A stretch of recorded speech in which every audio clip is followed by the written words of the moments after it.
बिना नींव का मकान। बुद्ध अपने प्रवचनों में उनके शिष्यों को बहुत सी कथाएं सुनाते थे। ये कथा भी उन्हीं में से एक है।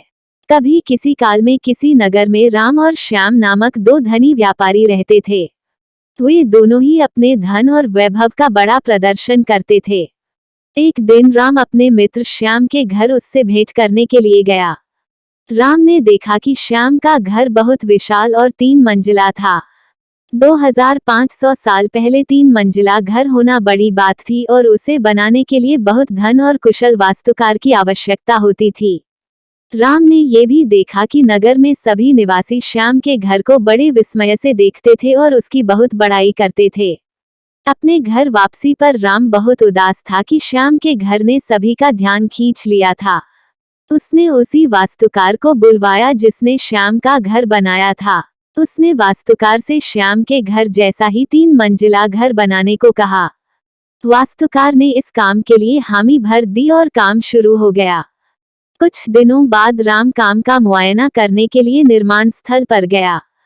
जब उसने नींव खोदे जाने के लिए मजदूरों को गहरा गड्ढा खोदते देखा तो वास्तुकार को बुलाया और पूछा कि इतना गहरा गड्ढा क्यों खोदा जा रहा है।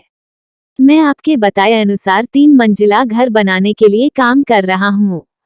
वास्तुकार ने कहा, सबसे पहले मैं मजबूत नींव बनाऊंगा, फिर क्रमशः पहली मंजिल, दूसरी मंजिल और तीसरी मंजिल बनाऊंगा। मुझे इस सब से कोई मतलब नहीं है।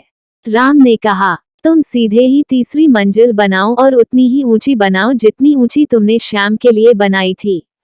नींव की और बाकी मंजिलों की परवाह मत करो। ऐसा तो नहीं हो सकता, वास्तुकार ने कहा। ठीक है, यदि तुम यह नहीं करोगे तो मैं किसी और से करवा लूंगा, राम ने नाराज होकर कहा। उस नगर में कोई भी वास्तुकार नींव के बिना वह घर नहीं बना सकता था, फलतः वह घर कभी न बन पाया। अतः किसी भी बड़े कार्य को संपन्न करने के लिए उसकी नींव सबसे मजबूत बनानी चाहिए एवं काम को योजनाबद्ध तरीके से किया जाना चाहिए।